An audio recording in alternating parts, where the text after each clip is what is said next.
Vote सिर्फ बाबा जी दार ਨੂੰ देना इसलिए पूरे भारत में नफरत खत्म कीजिए अपनी सियासत को अमानत का बंदे कीता और रिश्ते को कह रखा लोगों कर लो अस्सलाम वालेकुम व्यूअर्स, मैं गुलाम दस्तगीर हूँ। आप हमारा यूट्यूब चैनल देख रहे हैं। व्यूअर्स, आज आपको फैसलाबाद की बदलती हुई सियासी सूरत हाल के हवाले से अहम मालूमात शेयर करेंगे। आपको बताएंगे कि फैसलाबाद के ज़िमनी इंतखाबात जो है 23 नवंबर को होने जा रहे हैं। फैसलाबाद के 5 हलकों में क्या क्या तब्दीलियाँ आ गई हैं, क्योंकि कागजात वापसी का सिलसिला जो है वो भी ख़त्म हो गया है और निशानात भी अलाट कर दिए गए हैं। मैं आपको बताऊँगा कि 5 हलकों में 2 ऐसे हलके हैं जहाँ पर मुकाबला औसतन ही होगा और वहाँ पर मुस्लिम लीग नून के उम्मीदवारों की पोजीशन एक तरह से वाज़ेह हो गई है। जबकि बाकी जो 3 हलके हैं वो कौन से हैं जहाँ पर ज़बरदस्त मैच पड़ने जा रहा है, लेकिन तवक्को यही की जा रही है और मुस्लिम लीग नून पुरुम्मीद भी है कि उनके उम्मीदवार वहाँ से जीत जाएंगे।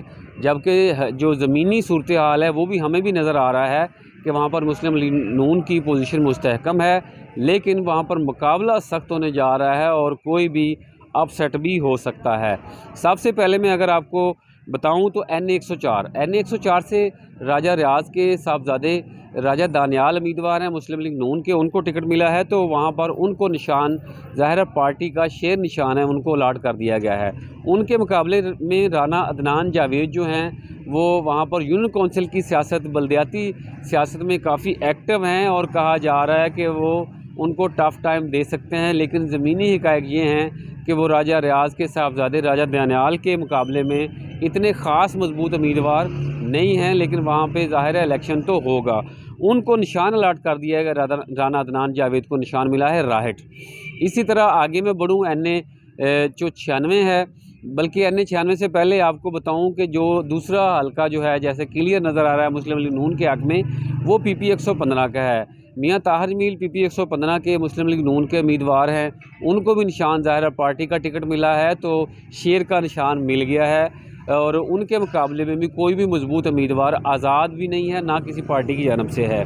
तो आगे बढ़ते हैं। NA 96 की बात करूँ तो NA 96 में वफाकी वज़ीर ममलकत तलाल चौधरी के भाई बिलाल बदर चौधरी उम्मीदवार हैं मुस्लिम लीग नून के, उनको टिकट मिला है, उनको निशान पार्टी का निशान शेर मिल गया है। लेकिन जो एक नाराज़ उम्मीदवार हैं वो भी मुस्लिम लीग नून का हिस्सा बन गए थे, मलक नवाब शेर वसीर, उनके बारे में कहा जा रहा है कि उनकी काफ़ी वहाँ पर धाक बैठी हुई है और हल्के में वो काफ़ी मुतहर्रक नज़र आ रहे हैं, उनको भी निशान मिल गया है।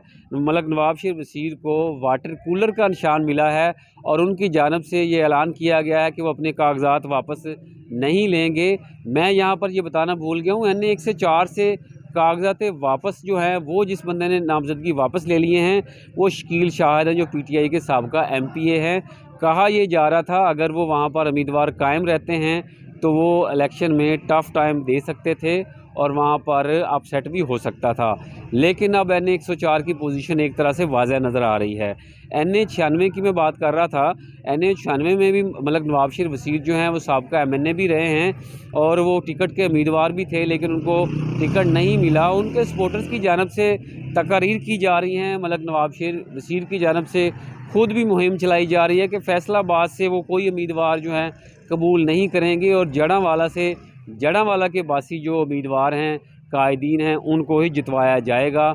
वहाँ पर लग रहा है कि इंतहाई सख्त मुकाबला होगा और कांटेदार होगा। लेकिन अभी 23 नवंबर में काफ़ी दिन बाकी हैं। देखें ऊँट किस करवट बैठता है। वहाँ पर जो ज़मीनी हक़ाइक़ हैं वो मैं आपको बताऊँ कि वहाँ पर मुस्लिम लीग नून की पोजीशन जो है वो मुस्तहकम, औसतन मुस्तहकम है। वाज़ेह अक्सरियत जो है वो नहीं कह सकते। अगर मुस्लिम लीग नून के उम्मीदवार जीतते भी हैं वहाँ से तो वो इतनी ज़्यादा मार्जिन से नहीं जीतेंगे, क्योंकि मलक नवाब शेर की वसीर की जानब से ये तबसरे किए जा रहे हैं कि वो टफ़ टाइम दे सकते हैं। आगे बढ़ूँ तो मैं बताऊँ कि PP 116 में ये जो NA 96 बताया वो बज़ाहिर तो तलाल बदर चौधरी जो हैं उनके भाई जो बिलाल बदर चौधरी इलेक्शन लड़ रहे हैं, लेकिन जो सियासी पंडित है उनका कहना है कि असल में कायदीन का इम्तिहान है। इसी तरह PP 116 में राना सनाउल्लाह के दामाद राना अहमद शहरियार इलेक्शन लड़ रहे हैं, लेकिन वहाँ पे इम्तिहान राना सनाउल्लाह खां का ही है। लेकिन राना सनाउल्लाह ने माजी में भी और माजी करीब में और हालिया दिनों में भी काफ़ी वहाँ पर तरक्याती काम करवाए हैं PP 116 में, वो उनका आबाई हलका है, वहाँ से वो ही जीतते रहे हैं। लेकिन पिछली बार हाजी इस्माइल सीला वहाँ से जीते थे और उसके बाद उन पर मुकदमा हुआ 9 मई का और वो नाअहल करार पाए और उन पर जुर्म साबित हुआ, तो इसलिए वहाँ पर सीट खाली हुई। तो वहाँ पर उनके मुकाबले में मैं आपको बताऊं, असगर अली कैसर जो हैं मुस्लिम पीपल्स पार्टी के साबिक MPA भी रह चुके हैं और काफ़ी मजबूत उम्मीदवार हैं। उन्होंने वहाँ पर अपनी इलेक्शन मुहिम का आगाज़ किया हुआ है और वहाँ पर जब इंतखाबी दफ्तर खोला है तो वहाँ पर ऐसे लग रहा था जैसे पूरा हल्का वहाँ पे उमड़ आया हो, काफ़ी बड़ी तादाद में वहाँ पर लोग उनके साथ नज़र आ रहे थे। तो वहाँ पर इंतहाई टफ मुकाबला हो सकता है। NA 96 की तरह PP 116 में भी इसी तरह आखिरी हल्का रह गया PP 98। आज़ाद अली तबस्सुम को टिकट तो मिल गया है, साबका MPA भी हैं, ज़िलाई सदर भी हैं, लेकिन वहाँ पर हाजी अजमल चीमा जो है वो काफ़ी मजबूत उम्मीदवार हैं और हाजी अजमल चीमा को चारपाई का निशान जो है वहाँ पर मिल चुका हुआ है। इसी तरह PP 116 का मैं बताना भूल गया, असगर अली कैसर को ढोल ड्रम जो है वो ड्रम बीटर जो है वो उनको निशान मिला है। और मैं वापस आऊँ अगर PP 98 की तरफ, तो PP 98 में हाजी अजमल चीमा जो है काफ़ी मिलनसार भी हैं, एक्टिव भी नज़र आ रहे हैं और तवक्को की जा रही है कि वो आज़ाद अली तबस्सुम को वहाँ पर टफ़ टाइम देंगे। पिछले दिनों में जो वो फैसलाबाद के टिकट होल्डर हैं और नामी ग्रामी कायदीन हैं, वो राजा रियाज़ के डेरा पर, जो मुस्लिम लीग नून के मरकज़ी रहनुमा राजा रियाज़, उनके डेरा पर इकट्ठे हुए और उनको हमायत की यकीन दहानी करवाई। और इसके अलावा राना एहसान अफजल जो हैं वो और मेयर हामिद रशीद ग्रुप जो है वो भी वहाँ पर जमा हुआ और अपनी हमायत का यकीन दहानी वहाँ पे करवाई।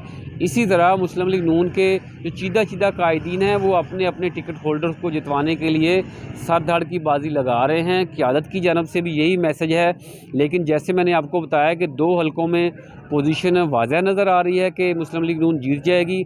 बाकी जो 3 हलके हैं वहाँ पर क़यास राइयाँ ये की जा रही हैं कि तीनों हलकों में एक टफ़ जो है मुकाबला मुस्लिम लीग नून के उम्मीदवारों को मिल सकता है। आज के लिए इतना ही। आइंदा जो भी इन हलकों के हवाले से अपडेट होती है वो आपको इस हवाले से आगाह करेंगे। हमारे YouTube चैनल क्राइम डायरीज़ को सब्सक्राइब कर लें ताकि आपको इस तरह की और दीगर खबरों के हवाले से अपडेट मिलती रहें।